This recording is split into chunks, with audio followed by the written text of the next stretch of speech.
Pada penghujung tahun 1940-an, menjelang kemerdekaan Republik Indonesia, mulai muncul kesadaran di kalangan Jam'iyah Nahdlatul Ulama yang di dalamnya juga ada perempuan NU.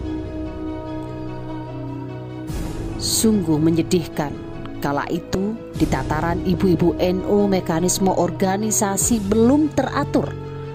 Ibu-ibu NU hanya sebatas nyai pengasuh pesantren yang tergabung dalam muslimat, sedangkan pemudi NU belum tersentuh.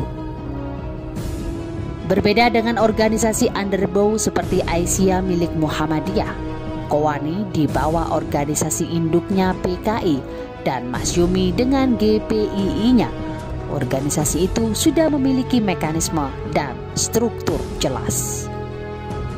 Ketiadaan organisasi underbow NU itulah yang akhirnya mendasari terbentuknya wadah agar pemudi NU terhimpun dengan semestinya. Perintisan terbentuknya wadah pemudi NU di bawah Fatayat digulirkan sedikit demi sedikit. Meski sempat ada penolakan dari kelompok NU konservatif yang tidak menginginkan keterlibatan perempuan dalam organisasi di bawah NU, dengan dialektika rumit, sampai akhirnya Kiai Haji Muhammad Dahlan, Ketua Umum PBNU yang berpusat di Surabaya, beliau mencetuskan keharusan wadah pemudi NU. 3 serangkai pemudi dipanggil Kiai Haji Dahlan ke kantor PBNU Surabaya.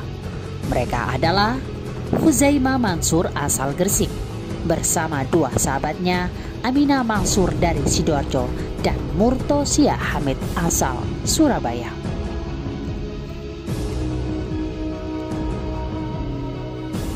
Sampai akhirnya Fatayat Nahdlatul Ulama lahir di Surabaya pada tanggal 24 April 1950 Masehi, bertepatan dengan 7 Rajab 1369 Hijriah.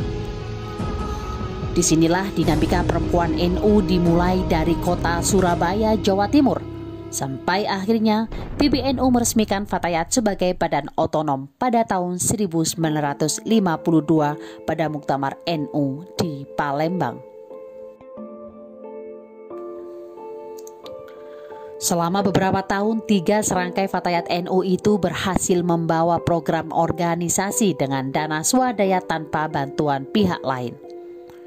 Kehadirannya Fatayat NU telah mencerahkan kaum perempuan lapisan bawah yang berkultur santri. Prioritas programnya mendirikan lembaga-lembaga pendidikan mulai dari pendidikan tingkat taman kanak-kanak hingga sekolah guru. Kader Fatayat melakukan pemberantasan buta huruf. Karena waktu itu banyak perempuan NU yang hanya membaca huruf Arab tetapi tidak bisa huruf Latin. Gerakan lainnya Fatayat NU yakni menyelenggarakan kursus keterampilan seperti menjahit, menyulam, membordir, hingga memasak. Fatayat NU pun menggelar kursus bahasa Inggris saat menghadapi revolusi.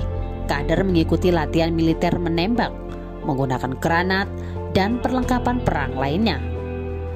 Pada perkembangan berikutnya, mulai dirancang secara sistematis dan teoritis anggaran dasar pada periode 1962 hingga 1967.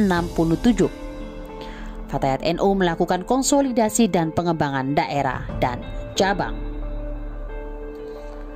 Arah yang diinginkan pengurus Fatayat saat itu adalah mengembangkan kursus keterampilan dan pengajian.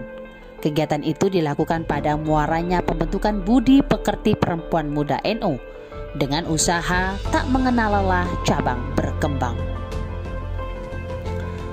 Dari hanya beberapa kini membentuk konsul-konsul daerah atau disebut CD ke berbagai wilayah seperti Jawa Tengah, Jawa Barat, dan Sumatera. Sosialisasi terus dilakukan hingga akhirnya terbentuk ratusan cabang di Indonesia. Di ulang tahun ke-71 tahun ini, untuk meneruskan perjuangan era 3 serangkai Fatayat NU, kader Fatayat NU Gresik melakukan beberapa terobosan dalam mencetak kader berkompeten dan bermanfaat bagi masyarakat.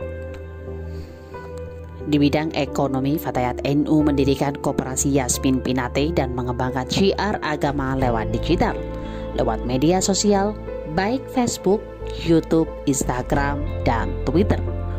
Untuk mencegah aliran radikalisme, Fatayat NU masuk ke perumahan industri melalui kajian Kiswa Female. Dengan potensi massa yang besar dan jaringan yang luas, Fatayat NU juga bekerja sama dengan pemerintah dan swasta dalam berbagai kegiatan, seperti pendampingan perempuan korban kekerasan rumah tangga melalui kebun pemulihan, serta mencetak dai profesional di seluruh lapisan desa. Dengan demikian, diharapkan seluruh kader Fatayat NU mampu mengisi ruang publik dengan tetap mengutamakan kultur dan nilai-nilai Ahlus Sunnah wal Jamaah.